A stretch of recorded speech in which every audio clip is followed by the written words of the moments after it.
પથ્થરમારો police પર કરાયો તો કઈ રીતની કામગીરી પોલીસ દ્વારા કરવામાં?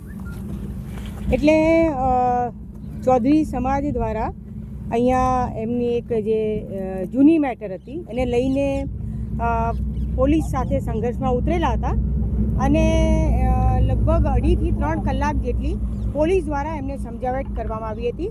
ટોળાને વિખેરવા માટે પણ પૂરે સમજ આપવામાં આવેલી હતી, પરંતુ ટોળું જે આક્રમક હતું અને એને કારણે સમજાવટને બાદ પણ એમની જીત પર રહ્યા હતા અને એમણે જ્યારે પોલીસ પર પથ્થરમારો કર્યો ત્યારબાદ પોલીસે બળ વાપર્યું છે.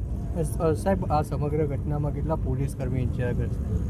હા, પોલીસ કર્મી 4 જેટલા પોલીસ કર્મીને નાની મોટી ઈજાઓ થઈ છે. ટીયર ગેસ કેટલા છોડવામાં પરિસ્થિતિ? હા, ટીયર ગેસ છોડ્યા છે, બળ વાપર્યું છે એટલે ટીયર ગેસ છોડ્યા છે, પણ એક્ઝેક્ટલી આંકડો અત્યારે નહીં કહી શકાય. હાલ કેવી પરિસ્થિતિ છે? હાલ અત્યારે સંપૂર્ણ કંટ્રોલમાં છે. અમારી પૂરી ટીમ, હું અને મારા 2 એસપી અને મારી બંને જિલ્લાની પૂરી ટીમ અહીંયા હાજર છે અને અમે અત્યારે હવે આગળ કાયદેસર કાર્યવાહી કરીશું. ટોળા પર કાર્યવાહી કરવામાં આવશે. હા, ટોળા પર કાર્યવાહી કરવામાં આવશે, કાયદેસર કાર્યવાહી કરશે.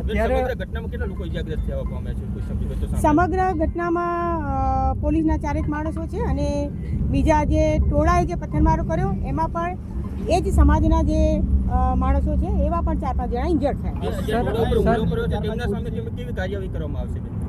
હા, ટોળા પર ટોળાએ જે હુમલો કર્યો છે તો એના પર જે કાયદેસર કાર્યવાહી કરવામાં આવશે. સર, કેટલા લોકોની અટકાયત કરી છે અને ગુનો નોંધવાની કામગીરી કઈ રીતની કરી? અમે લગભગ 35 થી 40 માણસોને અત્યારે ડિટેન કર્યા છે અને એમની સામે કાર્યવાહી શરૂ કરી છે. અંદાજે પણ કેટલી ગાડીઓની તોડફોડ કરવામાં આવી છે જે સમગ્ર ઘટના છે?